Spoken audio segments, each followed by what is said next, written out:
Assalamu alaikum. Here is Afira Shabir, and today our topic of presentation is PCBs, and I have to present on the behalf of my group 7. So let's start. First of all, we know that what are PCBs? PCBs are the polychlorinated biphenyls. जैसे कि नाम से जाहिर है कि इसमें हमारे पास बाईफिनाइल्स हैं और उसके ऊपर जो है वो हमारे पास क्लोरीन एटम्स जो हैं वो सब्सटीट्यूट हुए हुए हैं या अटैच हुए हुए हैं। Polychlorinated biphenyl is an organic chlorine compound जिसका फार्मूला हमारे पास क्या है C10H10-X क्लोरीन एक्स हमारे पास कोई भी इंटीजर है जिसकी तादाद जो है वो हमारे पास वेरी कर सकती है। आप स्ट्रक्चर देख सकते हैं। वैसे तो हमारे पास क्लोरीन एटम्स जो हैं वो वेरी कर सकते हैं, लेकिन अगर हम फुली क्लोरीनेटेड पीसीबी मॉलिक्यूल की बात करें, मतलब सारे हाइड्रोजन को हमने यहाँ पे रिप्लेस किया हुआ है क्लोरीन एटम से, तो ये हमारे पास जो है इसका स्ट्रक्चर जो है वो कुछ ऐसा आएगा। नेक्स्ट हम इसकी प्रॉपर्टीज़ की बात करते हैं। प्रॉपर्टीज़ में हमारे पास आती हैं फ़िज़िकल और केमिकल प्रॉपर्टीज़, और सबसे पहले हम देखते हैं हमारे पास फ़िज़िकल प्रॉपर्टीज़ इसकी कौन कौन सी हैं। ये हमारे पास ऑर्डरलेस हैं, कोई इसकी स्मेल नहीं होती, कलरलेस हैं। ज़्यादातर हम कहते हैं कि ये कलरलेस हैं, लेकिन ऑल्दो इसका थोड़ा सा पेल येलो कलर होता है, और ये विस्कस लिक्विड्स होते हैं, मतलब थिक और स्टिकी इन नेचर होते हैं। And then these are hydrophobic in nature. ये हमारे पास जो हैं वो नॉन पोलर हैं, इस वजह से इनकी वाटर में जो सोलिबिलिटीज़ होती हैं वो हमारे पास लो होती हैं, और उसकी रेंज की अगर हम बात करें तो वो हमारे पास होता है 0.0027 से 0.42 नैनोग्राम पर लीटर तक, मतलब 1 लीटर वाटर के अंदर इतने नैनोग्राम्स जो हैं वो पानी के अंदर डिज़ोल्व हो सकते हैं। और as we know that principle of solubility like dissolve like, इस वजह से इनकी हायर सोलिबिलिटीज़ जो हैं वो नॉन पोलर सॉल्वेंट्स के अंदर होंगी, जिनमें हमारे पास आते हैं ऑर्गेनिक सॉल्वेंट्स, ऑयल्स और फैट्स। नेक्स्ट हम कहते हैं कि रूम टेम्परेचर के ऊपर इनका जो वेपर प्रेशर है वो लो होता है। अगर हम केमिकल प्रॉपर्टीज़ की बात करते हैं तो ये हमारे पास फ्लेम रिटार्डेंट होते हैं। फ्लेम रिटार्डेंट मतलब कोई भी सब्सटेंस जो प्रिवेंट करता है या इनहिबिट करता है आउटब्रेक ऑफ फायर को, मतलब हम इन्हें फ्लेम रेजिस्टेंट भी कह सकते हैं। सेकंड, ये लिपोफिलिक इन नेचर होते हैं कि इजीली मिक्स हो जाते हैं ऑयल या फैट के साथ, और ये बहुत ज़्यादा स्टेबल होते हैं, मतलब इनकी इनर्टनेस होती है, इनकी केमिकल रिएक्टिविटी जो है वो ऐसे जितनी नहीं होती, और इलेक्ट्रिकल कंडक्टिविटी इनकी जो है वो हमारे पास लो होती है। Next we go through the historical view because of their longevity, कि ये हमारे पास ना इनको हम पीओपीज़ के अंदर क्लासीफाई करते हैं। पीओपीज़ क्या हैं? परसिस्टेंट ऑर्गेनिक प्लूटेंट्स हैं। PCBs are still widely in use even though their manufacture has declined drastically since the 1960s। कि 1960s में इनकी जो मैन्युफैक्चरिंग प्रोसेस है वो बहुत हद तक कम हो गया था, और उसको इनकी मैन्युफैक्चरिंग को बंद क्यों किया गया? क्योंकि host of problems were identified, कि बहुत ज़्यादा इससे जो हमारे पास हेल्थ प्रॉब्लम्स हैं और जो दूसरे प्रॉब्लम्स हैं वो बहुत ज़्यादा काज होना शुरू हो गए थे। With the discovery of PCBs, environmental toxicity and classification as persistent organic pollutants, कि जब हमने इनको क्लासीफाई कर दिया पीओपीज़ में, तो इनकी प्रोडक्शन को जो है वो यूनाइटेड स्टेट ने बैन कर दिया। यूनाइटेड स्टेट फेडरल लॉ ने 1978 में, और Stockholm convention on persistent organic pollutants ने 2001 में इनको बैन कर दिया। लेकिन उसके बावजूद भी देखें ना, 2001 में और 1970s में ये बैन हो रही है इनकी प्रोडक्शन, लेकिन अभी तक जो है ये हमारे पास हार्मफुल इफ़ेक्ट्स काज कर रहे हैं। उसकी वजह क्या है? इनकी लॉन्गिविटी, मतलब ये डिग्रेड नहीं होते टाइम के साथ साथ, इनकी डिग्रेडेशन में बहुत ज़्यादा टाइम रिक्वायर है, और इनकी हाफ़ लाइफ की बात करें तो वही 8 to 10 ईयर्स है इनकी हाफ़ लाइफ। और prior to the ban, estimates have put the total global production of PCBs on the order of 1.5 million tons. के बैन होने से पहले जो इनकी प्रोडक्शन थी वो 1.5 मिलियन टन्स थी। और इसकी प्रोडक्शन को बैन क्यों किया गया? अगर हम वो देखें, इनकी प्रोडक्शन को हमने इसलिए बंद किया गया था डिफरेंट एजेंसीज़ की तरफ से, क्योंकि एक तो ये परसिस्टेंट है इन्वायरमेंट के अंदर, टाइम टू टाइम जो है ये डिग्रेड नहीं हो रहे थे। सेकंड, बायोअक्यूमुलेशन और बायो कंसंट्रेशन इफ़ेक्ट्स की वजह से। बायोअक्यूमुलेशन हमारे पास क्या होती है? Gradual accumulation when any organism absorb a substance at faster rate मतलब कि एक तो इन्वायरमेंट के अंदर ये हमारे पास डिग्रेड नहीं हो रहे, तो अकोमुलेट होना शुरू हो गया, इनकी कंसंट्रेशन इंक्रीज़ करना शुरू हो गई है। इसके अलावा जब कोई भी ऑर्गेनिज्म जो है वो इनको इंजेस्ट करेगा या डर्मली जो है वो हमारे पास इन कंटेक्ट होगा इनके साथ, तो वो इनको एब्जॉर्ब कर लेंगे और इनके अंदर भी ये जो है हमारे पास अकोमुलेट होगा और हेल्थ इफ़ेक्ट्स जो है वो काज करेगा। नेक्स्ट है कि इसके सोर्सेज कौन कौन से हैं। इन सोर्सेज कौन से ऐसे सोर्सेज हैं जो इसके फैलाव की वजह बन रहे हैं। Despite being banned in the 1970s due to their high toxicity की वजह से हमने 1970s में बैन कर दिया, PCB still persist in the environment, अभी भी ये हमारे माहौल में मौजूद हैं। और कौन कौन सी ऐसी प्रोडक्ट्स हैं जिसमें पीसीबीज पाए जा सकते हैं। पहले तो हमारे पास हैं ट्रांसफार्मर्स या कैपेसिटर्स। ट्रांसफार्मर्स हम क्यों यूज़ करते हैं, उनको हम वोल्टेज लेवल्स को इंक्रीज़ या डिक्रीज़ करने के लिए सर्किट्स में जो है वो हम यूज़ करते हैं, जैसे स्टेप अप ट्रांसफार्मर या स्टेप डाउन ट्रांसफार्मर। और कैपेसिटर्स जो हैं वो हमारे पास चार्ज स्टोरिंग बैटरीज होती हैं जो हमारे पास हम यूज़ करते हैं इलेक्ट्रॉनिक सर्किट्स में for blocking direct current while allowing alternating current to pass. Next ये हमारे पास कौन सा इसका सोर्स हो सकता है। अदर इलेक्ट्रिकल इक्विपमेंट है जिसमें हमारे पास वोल्टेज रेगुलेटर्स हैं, स्विचेस हैं, रिक्लोजर्स हैं। रिक्लोजर हमारे पास क्या होता है, ये असल में ना हमारे पास automatic high voltage electrical switch है, जैसे सर्किट ब्रेकर की तरह, जिसको हम हाउस होल्ड इलेक्ट्रिक लाइन्स में यूज़ करते हैं। जब कोई भी ट्रबल हो, कोई भी मसला हो, तो ये हमारे पास इलेक्ट्रिक पावर को शट ऑफ कर देता है। इसके अलावा इलेक्ट्रोमैग्नेट्स में यूज़ करते हैं, बुशिंग्स में यूज़ करते हैं। बुशिंग्स ना हम ट्रांसफार्मर में यूज़ करते हैं, एफएससी में हमने पढ़ा था, उसमें जो है वो बुशिंग जो है वो पोर्सलेन का बना होता है और इसको ट्रांसफार्मर में हम यूज़ करते हैं और उसमें हम पीसीबीज़ को यूज़ करते हैं। इसके अलावा इसको हम यूज़ करते हैं ऑयल में, जो हमारे पास मोटर्स या हाइड्रोलिक सिस्टम्स के अंदर यूज़ होता है। ओल्ड इलेक्ट्रिकल डिवाइसेस के अंदर कि जब पीसीबीज हम मैन्युफैक्चर करते थे और उनको इलेक्ट्रिकल डिवाइसेस में बाकायदा हम यूज़ करते थे, उनके अंदर होगा। और appliances containing PCB capacitors, fluorescent light ballasts के अंदर यूज़ करते हैं। जो हमारे पास बैलेस्ट होता है वो रेगुलेट करता है करंट को लैंप्स के अंदर, और इसके अलावा सफिशिएंट वोल्टेज प्रोवाइड करता है लैंप को स्टार्ट करने में।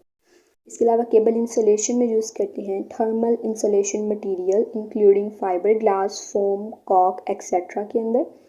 और एडहेसिव्स के अंदर या टेप्स के अंदर, ऑयल बेस्ड पेड्स के अंदर यूज़ करते हैं। कॉकिंग या सीलेंट्स के अंदर हम यूज़ करते हैं। कॉक हमारे पास क्या होता है, कॉकिंग क्या होता है कि कॉक ना हमारे पास सीलेंट होता है जिसको हम क्रैक्स को या गैप्स को फिल करने के लिए यूज़ करते हैं। विंडोज़ के अराउंड या डोर या पाइप्स मतलब ज्वाइनिंग के लिए उनकी यूज़ करते हैं, मतलब एज एडहेसिव भी यूज़ करते हैं। नेक्स्ट हमारे पास प्लास्टिक्स इसके सोर्स हो सकते हैं। कार्बन लेस कॉपी पेपर हो सकता है, फ्लोर फिनिश हो सकता है, PVC coatings of electrical wiring and electronic components. PVC मतलब पॉली विनाइल क्लोराइड की जो कोटिंग्स होती हैं वो ज़रिया बन सकते हैं इसके सोर्स का। पेस्टिसाइड एक्सटेंडर्स हो सकते हैं और फ्लेम रिटार्डेंट्स हो सकते हैं, फ्लेम रेजिस्टेंट्स हो सकते हैं।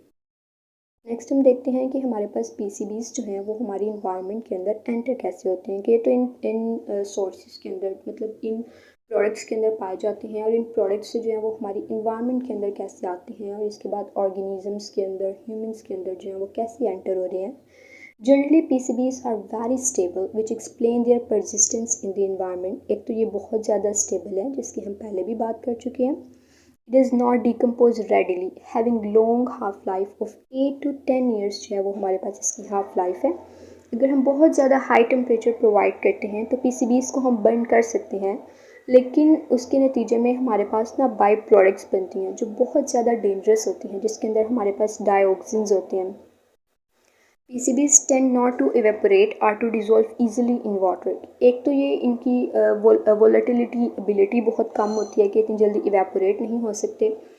सेकेंड बात क्या है कि ये हमारे पास वाटर के अंदर भी डिज़ोल्व नहीं हो सकते क्योंकि these are hydrophobic in nature. However ये हमारे पास सोल्यूबल होते हैं फैट के अंदर और सिमिलर सब्सटेंसेस के अंदर, which explain why PCBs can build up in animal fat and along the food chain. कि जो हमारे पास जब ये हमारी इन्वायरमेंट में अकोमुलेट होना शुरू हो जाएंगे जो हमारे पास फ़िशेज़ होती हैं, जब डर्मल कांटेक्ट होता है मतलब स्किन के ज़रिए जो है वो इनको एब्जॉर्ब कर लेती हैं, फिर उनकी फ़ैट का बाकायदा ये हिस्सा बन जाते हैं पीसीबीज़। और जब हम उनको ईट करेंगे फ़िशेज़ को, या डिफरेंट एनिमल्स जो हैं वो फ़िशेज़ को ईट करते हैं, तो ये हमारी फूड चेन के अंदर एंटर हो जाएंगे। और thus humans can also accumulate PCBs from the food they eat. इस वजह से जो खुराक हम खाएंगे उसके अंदर भी जो है वो हमारे पास पीसीबीज़ होंगे। नेक्स्ट है इसके हेल्थ इफ़ेक्ट्स के क्या क्या सेहत पे इसके क्या असरात हैं। Animal studies have reported acute effects on liver, kidney और central nervous system from oral exposure to PCBs. Oral exposure क्या कि ऑरल एक्सपोयर हम कहते हैं exposure via ingesting contaminated food and water, ये हमारे पास ऑरली इंजेक्शन से जो है ये हमारे पास अंदर जा सकते हैं। एक्यूट एनिमल टेस्ट जब रैट्स पे किए गए तो क्या पता चला PCBs to have moderate acute toxicity from oral exposure के उनके अंदर भी जो है वो ऑरली जो है वो हमारे पास पीसीबीज जो हैं वो हमारे पास उनका लेवल जो है वो हमारे पास हाई था। पीपल लिविंग नियर इंसिनरेटर्स के जो लोग फर्नेसेस या जो भट्टियाँ हैं उनके नज़दीक रहते हैं, having greater chance of exposure of PCBs, उनके अंदर जो है वो ज़्यादा चांसेस होते हैं कि पीसीबी लेवल उनके अंदर हाई हो सकता है। PCBs are stored in adipose tissue, ये हमारे पास एडिपोज टिश्यू के अंदर जो है वो स्टोर होना शुरू हो जाता है। एडिपोज टिश्यू हमारे पास क्या होता है, कनेक्टिव टिश्यू होता है जिसके अंदर लिपिड रिच सेल्स होते हैं जिनको हम एडिपोसाइट्स कहते हैं। क्योंकि लिपिड सेल्स लिपिड के अंदर तो ये डिज़ोल्व हो जाता है ना, इस वजह से ये एडिपोज टिश्यू के अंदर जो है वो स्टोर हो जाता है ह्यूमंस के अंदर। और एडिपोज टिश्यू को हम बॉडी फैट भी कह सकते हैं। और इसके अलावा liver is primary site for PCB metabolism, कि पीसीबी का जो मेटाबॉलिज्म पूरा है वो हमारे पास लीवर के अंदर चलेगा। And slow metabolism of PCBs lead to bioaccumulation, कि अगर आहिस्ता आहिस्ता इनकी डिग्रेडेशन वगैरह हो तो ये हमारे पास जो है वो अक्यूमुलेट होना शुरू हो जाते हैं। Adverse dermatologic, reproductive, developmental, endocrine, hepatic and immunological effects have been associated with exposure to PCBs। इसके जो इफ़ेक्ट्स हैं वो हमारे पास जो हैं ये डिफरेंट हो सकते हैं, जिसको हम वन बाय वन डिस्कस करते हैं। फर्स्ट ऑफ ऑल है डर्मेटोलॉजिक इफ़ेक्ट्स। डर्मेटोलॉजिक इफ़ेक्ट्स के अंदर हमारे पास फर्स्ट ऑफ ऑल क्लोरेक्नी है। क्लोरेक्नी जो है ये हमारे पास एक्नी फॉर्म लेजन्स जो हैं वो हमारे पास अराइज होते हैं। कहाँ पे, चीक्स पे हो सकते हैं या behind the ears, as inflammatory response to sebaceous gland evidence. Sebaceous gland जो हैं वो हमारे पास माइक्रोस्कोपिक एक्सोक्राइन ग्लैंड्स होते हैं स्किन के ऊपर, जो ओपन होते हैं into a hair follicle to secrete in oily और वैक्सी मैटर कॉल्ड सीबम, जो हमारे पास हेयर को या स्किन को लुब्रिकेट करता है। और जब हम डर्मल इन कंटेक्ट होते हैं पीसीबीज के साथ, तो ये हमारे पास ये जो पोर्स होते हैं इनके अंदर पोर्स के अंदर जो है ये अकोमुलेट हो जाएंगे, जिसकी वजह से हमारे पास वो अपनी सिक्रीशंस जो है सीबम जो है वो हमारे पास रिलीज़ नहीं होगा, और स्किन जो है उसको उस तरह जो है वो हम लुब्रिकेट नहीं कर सकते। इस वजह से एक्नीफॉर्म लेयंस जो हैं वो हमारे पास राइज होते हैं। और ये किसकी वजह से होते हैं, can result from dermal contact, कि हम टच करते हैं सॉइल वगैरह को जो कंटामिनेट हो पीसीबी से, या इंजेस्ट ऐसे फूड लेंगे जिसके अंदर हमारे पास पीसीबी होंगे। Generally indicate systemic toxicity weeks two months after exposure, के जो क्लोरेक्नी है ये हमारे पास हफ्तों से महीनों तक लग जाते हैं इसकी ट्रीटमेंट में। नेक्स्ट हमारे पास इसके डेवलपमेंटल इफ़ेक्ट्स हैं कि डेवलपमेंट के ऊपर क्या क्या इफ़ेक्ट्स आ सकते हैं। ये हमारे पास क्रॉस कर सकते हैं प्लेसेंटा को और एंटर हो सकते हैं ब्रेस्ट मिल्क के अंदर। और इसके अलावा neuro behavioural and developmental deficits जो हैं वो न्यू बॉर्न्स के अंदर जो है वो आ सकती हैं। Exposed to PCB in utero, deficit continue in school age children, के उनके अंदर जो हमारे पास नर्वस डिज़ॉर्डर्स या कोई भी डेवलपमेंटल जो डिफेक्ट्स उनके अंदर आ जाएंगे वो स्कूल एज तक जो है वो चिल्ड्रन तक जो है वो चलेंगे। इसके अलावा रिप्रोडक्टिव और एंडोक्राइन इफेक्ट्स हो सकते हैं। Reproductive function can be disrupted by exposure to PCB, इसके रिप्रोडक्शन के ऊपर भी इसके ऊपर नेगेटिव इफेक्ट्स होंगे। इरेगुलर मेंस्ट्रुएशन साइकिल के सबब बनता है। पीसीबीज जो हैं वो डिसरप्ट कर सकते हैं एक्शन ऑफ थायराइड को और फीमेल सेक्स हार्मोन्स को। इसके अलावा हिपैटिक इफ़ेक्ट्स हमारे पास इसके क्या हैं कि लीवर के ऊपर जो है वो इसका क्या नेगेटिव इफेक्ट होगा। Although liver damage is common in PCB exposed animals, कि जो हमारे पास जिनके ऊपर एक्सपोजर होता है पीसीबी का, वो उन एनिमल्स के अंदर उनमें जो है वो हमारे पास लीवर डैमेज जो है एक कॉमन सी बात है। लेकिन overt hepatotoxicity is uncommon in humans, लेकिन ह्यूमन के अंदर जो है वो ये लीवर डैमेज की जो है वो काज नहीं बनता, इतना स्वेयर नहीं है। Exposure to PCBs can increase serum level of hepatic enzyme. Serum हमारे पास क्या होता है कि अगर हम ब्लड प्लाज्मा में से फिब्रिनोजन को निकाल दें तो हम बोलेंगे कि ये हमारे पास क्या है, सीरम है, और ये हमारे पास जो है वो क्लॉटिंग के अंदर रोल प्ले नहीं करता। और वही कह रहे हैं कि ये हमारे पास जो है हिपैटिक एंजाइम्स के अंदर सीरम के लेवल को इंक्रीज़ कर देगा, मतलब कि फिर क्लॉटिंग, ब्लड क्लॉटिंग बहुत मुश्किल हो जाएगी। And can induce microsomal enzyme function. जो माइक्रोसोम किसे कहते हैं, माइक्रोसोम्स ना हमारे पास माइन्यूट स्फेरिकल वेसिकल्स होती हैं जिनको हम डिराइव करते हैं एंडोप्लाज्मिक रेटिकुलम से after disruption of cells by centrifugation. और जो एंजाइम्स इन माइक्रोसोम्स के अंदर प्रेजेंट होते हैं उनको बोलते हैं माइक्रोसोमल एंजाइम्स। और इनका फंक्शन क्या होता है कि ये हमारे पास कैटेलाइज करते हैं ऑक्सीडेटिव रिएक्शंस को, और कुछ रिडक्टिव और हाइड्रोलिटिक रिएक्शंस को जो है वो हमारे पास क्या करेंगे, कैटेलाइज करेंगे। तो ये जो है वो हमारे पास माइक्रोसोमल एंजाइम्स को जो है वो हमारे पास एक्टिव कर देते हैं। नेक्स्ट हमारे पास कार्सिनोजेनिसिटी जो है वो हमारे पास खास कर सकते हैं on the basis of results from high dose animal studies, कि अगर हम बहुत ज़्यादा पीसीबी लेवल बहुत ज़्यादा एक्सीड कर जाए तो ये हमारे पास जो है प्रोबेबल ह्यूमन कार्सिनोजेंस है। Link to cancer of liver, कि ये जिगर के कैंसर का सबब बन सकते हैं। एंड बिलियरी ट्रैक्ट हम कहते हैं बिलियरी ट्री हो गया या बिलियरी सिस्टम है, जो रेफ़र करता है liver, gall bladder, bile ducts, और कैसे वो वर्क करते हैं और कैसे वो स्टोर करते हैं, मेक करते हैं और स्क्रीट करते हैं बाइल को। ये उसी को जो है वो हम बिलियरी ट्रैक्ट कहते हैं। और इसके दूसरे इफेक्ट्स हमारे पास कौन कौन से हैं, तो additional adverse effects of PCB involve neurological, nervous system के ऊपर होंगे, कार्डियोवेस्कुलर होंगे, हार्ट प्रॉब्लम्स हो सकते हैं, इम्यूनिटी जो है वो कम हो सकती है, और गैस्ट्रो इंटेस्टाइनल सिस्टम्स के ऊपर इसके नेगेटिव इफेक्ट्स हो सकते हैं। ये तो हमने ह्यूमंस के ऊपर हेल्थ इफेक्ट्स देखे थे। इसके अलावा अगर हम इन्वायरमेंट में देखें, सॉइल के ऊपर क्या इफेक्ट होगा, PCB strongly absorb to soil hence pollute soil, के उसके अंदर एब्जॉर्ब होंगे, उसको प्ल्यूट करेंगे, और इन रिटर्न वेजिटेबल जो मिट्टी में जो हमारे पास जो उससे जो प्लांट्स ग्रो करेंगे, जो वेजिटेबल्स ग्रो करेंगी, तो उनके अंदर भी हमारे पास इनका लेवल जो है वो हाई होगा। इसके अलावा फूड चेन में एंटर हो जाएंगे। Effect on water bodies, PCBs high concentration in water causes sedimentation, कि अगर बहुत ज़्यादा इनकी वाटर में कंसनट्रेशन ज़्यादा हो तो सेडिमेंट मतलब कि ये बैठ जाएंगे नीचे। Hence it result in contamination of ground water, कि जो इस वजह से जो ग्राउंड वाटर होगा उसको कंटेमिनेट कर देंगे।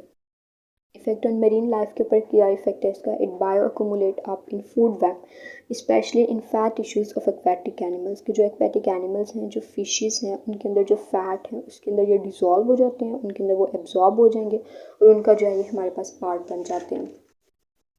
इफेक्ट ऑन प्लांट्स के ऊपर जो है इसका क्या इफेक्ट है कि हायर क्लोरिनेटेड हाइड्रोक्सिल कंटेनिंग जो हमारे पास पीसीबीज होते हैं वो हमारे पास ना एग्जिबिट करते हैं लो और नॉन डिटेक्टेबल टॉक्सिसिटी, कि अगर हमारे पास chlorinated highly chlorinated hydroxyl group containing PCBs होंगे तो वो इतने ज़्यादा टॉक्सिक नहीं होते। जबकि जो लोअर क्लोरिनेटेड है, कि अगर हमारे पास क्लोरीन एटम्स लेस अटैच हों पीसीबीज के साथ, तो वो हमारे पास जो है वो नेगेटिव इफेक्ट्स काज करते हैं प्लांट्स के ऊपर। कैसे, वो जर्मिनेशन रेट को इनहिबिट करेंगे और प्लांट ग्रोथ को जो है वो हमारे पास इनहिबिट कर देते हैं। नेक्स्ट अगर हम इसका कंट्रोल देखें तो वो हम फिज़िकली इसको कैसे कंट्रोल कर सकते हैं। Usually PCBs show resistant to combustion, के अगर हम जलाएं तो इतनी इजीली ये जो है वो कंबशन नहीं देंगे, या तो इनकम्प्लीट कंबशन होगी जिसकी वजह से हमारे पास डेंजरस बाई प्रोडक्ट्स बनेगी। लेकिन अगर हम इनको इंसिनरेट करें मतलब 1000 डिग्री सेल्सियस के ऊपर, और फिर जो है ये हमारे पास इफेक्टिवली डिस्ट्रॉयड हो सकते हैं। लेकिन अगर हम लो टेम्परेचर के ऊपर इनको कंबस्टेड करेंगे तो ये हमारे पास ज़्यादा हैज़र्डस प्रोडक्ट्स जो हैं वो रिलीज़ होंगी, जिनमें हमारे पास डाईबेंजोफ्यूरॉन्स आ सकते हैं या डाईबेंजोडाईऑक्सिन्स आ सकते हैं। लेकिन जब हमारे पास बहुत ज़्यादा हाई टेम्परेचर के ऊपर इंसिनरेट करेंगे तो फिर हमारे पास जो है वो वाटर और कार्बन डाइऑक्साइड जो है वो बाई प्रोडक्ट्स बनेंगी। इसके अलावा पीसीबीज जो हैं वो have been destroyed by pyrolysis in the presence of alkali metal carbonates की प्रेजेंस में भी इनकी ब्रेक डाउन कर सकते हैं। थर्मल डिसॉर्प्शन जो है वो भी हमारे पास हाईली इफ़ेक्टिव होता है अगर हमने पीसीबीज को सॉइल से रिमूव करना है। डिसॉर्प्शन हमारे पास क्या होता है कि अगर हम रिलीज़ करें एड्जॉर्ब सब्सटेंसेस को सरफेस से, और थर्मल डिसॉर्प्शन मतलब हम हीट को यूटिलाइज़ करते हैं जो भी हमारे पास कंटामिनेंट्स हैं उनकी वोलेटिलिटी को इंक्रीज़ करने के लिए, ताकि वो वोलेटाइल हो जाएं, इवेपोरेट हो जाएं और हमारे पास जो है हम सॉइल को जो है वो हमारे पास फ्री कर सकें पीसीबीज से। नेक्स्ट जो है वो हमारे पास केमिकल कंट्रोल। इसका क्या होगा कि मैंने केमिकल कंपाउंड्स जो हैं वो हम यूज़ करते हैं पीसीबीज को डिस्ट्रॉय करने के लिए, और ज़्यादातर क्या यूज़ करते हैं, basic mixture of glycols use करते हैं जो हमारे पास सारे जो क्लोरीन एटम्स हैं उनको वो डिस्प्लेस कर देगा। माइक्रोबियल कंट्रोल में हम क्या करेंगे, कुछ माइक्रो ऑर्गेनिजम्स होते हैं वो भी हमारे पास जो क्लोरीन बॉन्ड्स होते हैं उनको रिड्यूस कर सकते हैं। Microbial dechlorination tends to be rather slow acting in comparison to other methods के जो फिजिकल और केमिकल मेथड से वो फास्ट होते हैं, लेकिन जो माइक्रोबियल होते हैं ये हमारे पास ज़रा स्लो मेथड होता है।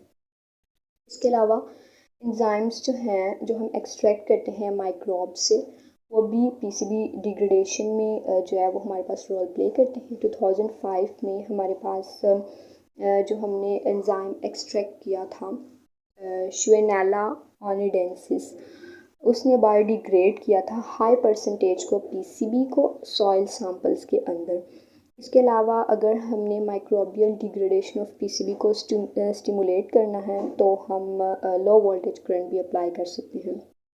नेक्स्ट अगर हम फंगल कंट्रोल करना चाहते हैं तो there is a research showing that some ligninolytic fungi जो है वो हमारे पास डिग्रेड कर सकते हैं पीसीबीज को। लिग्निनोलिटिक फंजाई जो है वो हमारे पास क्या होते हैं, ये हमारे पास होते हैं taxonomically heterogeneous higher fungi characterized by unique ability to depolymerize and mineralize lignin, और इसके अंदर हमारे पास वुड और सॉइल इनहिबिटिंग बेसिडोमाइसीड्स और एस्कोमाइसीड्स जो है वो हमारे पास आ सकते हैं। ये था हमारे पास फंगल कंट्रोल। ये तो हमने कंट्रोल देख लिया कि केमिकली हम इसको कैसे कंट्रोल कर सकते हैं, फिज़िकली माइक्रोबल कंट्रोल क्या है और फंगल कंट्रोल क्या है। इसके अलावा हम खुद ऐसी कौन सी प्रिवेंटिव मेजर्स जो हैं वो अडॉप्ट कर सकते हैं जिसकी वजह से इनकी डिग्रेडेशन हो जाए, मतलब इतनी ज़्यादा जो है वो पीसीबी पोल्यूशन पीसीबी टॉक्सिसिटी जो है वो काज ना हो जाए। Because PCBs accumulated in fish fat, जैसे हम पहले भी जिक्र कर चुके हैं कि ये हमारे पास जो है वो फ़िश के फैट के अंदर अकोमुलेट हो जाता है। People can reduce the intake of PCB by removing the skin, या तो हम जो फ़िश है उसकी स्किन को रिमूव कर दें या उनकी जो फैटी एरियाज़ हैं उनको रिमूव कर दें। इसके अलावा ये बेहतर समझा जाता है कि हमें फ्राई नहीं करना चाहिए फ़िश को, बल्कि इसके अलावा हम उसको बारबेक्यू कर लें या ब्रॉयल कर लें या बेक कर लें, जिसकी वजह से जो अलो करती है their fat to drip away. Next हम क्या कर सकते हैं, another way to avoid exposure to PCBs is to wash fruits and vegetables before eating them, क्योंकि वो हमारे पास उनको हम धो के इस्तेमाल कर सकें ताकि अगर कोई कंटामिनेटेड है फूड पीसीबीज से तो वो हमारे पास वॉश हो जाए। All fluorescent lights containing PCBs should be replace, कि जो हम अपने पहले की जो बहुत पुरानी फ्लोरेसेंट लाइट्स हैं जिनके अंदर पीसीबीज यूज़ हुए हैं उनको हम रिप्लेस कर लें, उनकी जगह अब जो हमारे पास जदीद बन रही हैं उनको लगा दें, क्योंकि उनके अंदर पीसीबी लेवल जो है वो हमारे पास उस तरह नहीं है। और and discarded before the fail और लीक, के उनको जो है वो हमें डिस्कार्ड कर देना चाहिए पुरानी फ्लोरेसेंट लाइट्स को, इससे पहले कि उनके अंदर जो है वो लीकेज होना शुरू हो जाए और पीसीबी पोल्यूशन जो है वो हमारे पास काज हो।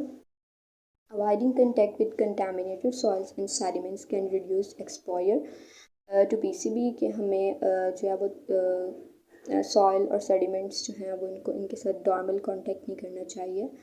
ओके, ये था आज का टॉपिक हमारा PCBs. If you have any confusion you can freely ask me. Thank you.